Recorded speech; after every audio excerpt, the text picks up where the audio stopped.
안녕하세요, 여러분. 오늘은 많은 분들이 고민하지만 차마 입 밖으로 꺼내기 힘들어하는 주제에 대해 이야기해 보려 합니다.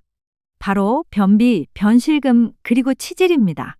왠지 모르게 부끄럽고 창피해서 혼자 끙끙 앓다가 병을 키우는 경우가 정말 많죠. 하지만 똥꼬의 건강은 우리 몸 전체의 건강과 직결됩니다.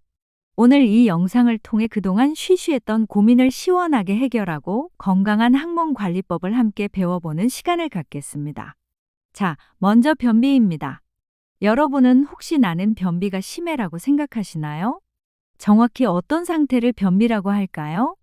일반적으로 일주일에 3회 미만으로 변을 보거나 변을 볼 때 너무 힘을 줘야 하거나 잔변감이 남는다면 변비라고 진단할 수 있습니다. 많은 분들이 변비를 단순히 불편한 상태라고만 생각하지만 변비는 우리 몸에 예상치 못한 악영향을 미칩니다. 변비가 지속되면 장내에 숙변이 쌓이면서 독소가 발생합니다. 이 독소는 혈액을 타고 온몸을 돌아다니며 피부 트러블, 만성 피로, 심지어 우울증까지 유발할 수 있습니다. 또한 딱딱한 변을 밀어내기 위해 과도하게 힘을 주다 보면 항문 주변 혈관에 압력이 가해져 치질의 주요 원인이 되기도 하죠. 변비가 있다면 언젠가는 나아지겠지 하고 방치하지 마세요. 우리 몸이 보내는 적신호입니다. 두 번째는 변실금입니다. 변실금이라는 단어가 생소하신 분들도 계실 텐데요. 본인의 의지와 상관없이 변이나 방귀가 새어나오는 상태를 말합니다. 특히 고령층에서 흔하게 나타나지만 출산 경험이 있는 여성이나 젊은 층에서도 얼마든지 발생할 수 있는 질환입니다. 변실금은 신체적인 고통뿐만 아니라 심각한 정신적 스트레스와 사회생활의 위축을 가져옵니다. 변실금의 원인은 다양합니다. 항문 괄약근의 약화가 가장 흔한 원인이고 치질 수술 후유증이나 신경계 질환, 만성 변비로 인해 항문 감각이 둔해져서 발생하기도 합니다. 부끄러워서 누구에게도 말하지 못하고 혼자 고민하다가 결국 외출을 꺼리게 되고 대인관계를 피하는 등 삶의 질이 크게 떨어집니다. 하지만 변실금은 더 이상 숨길 필요가 없습니다. 정확한 진단과 꾸준한 치료를 통해 충분히 개선될 수 있는 질환입니다. 세 번째는 치질입니다. 치질이라는 이름은 들어봤지만 정확히 어떤 병인지 모르는 분들이 많습니다. 치질은 항문에 발생하는 모든 질환을 통칭하는 말입니다. 그 중에서도 가장 흔한 것이 치액입니다.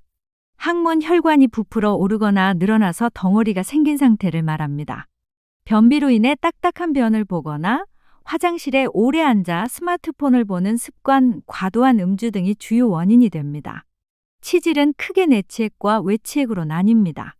내치액은 항문 안쪽에, 외치액은 항문 바깥쪽에 생기는데 초기에는 불편함이나 출혈만 있지만 심해지면 늘어난 혈관 덩어리가 항문 밖으로 빠져나오는 탈항이 발생합니다.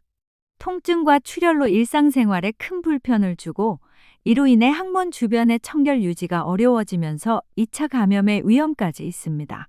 하지만 치질이라고 해서 무조건 수술을 해야 하는 것은 아닙니다.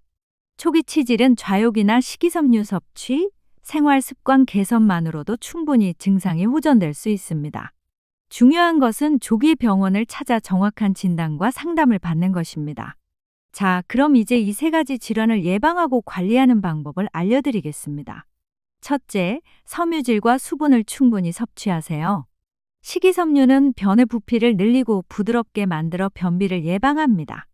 미역, 다시마 같은 해조류, 과일, 채소를 자주 드시고 하루 2리터 이상의 물을 마시는 습관을 들이세요.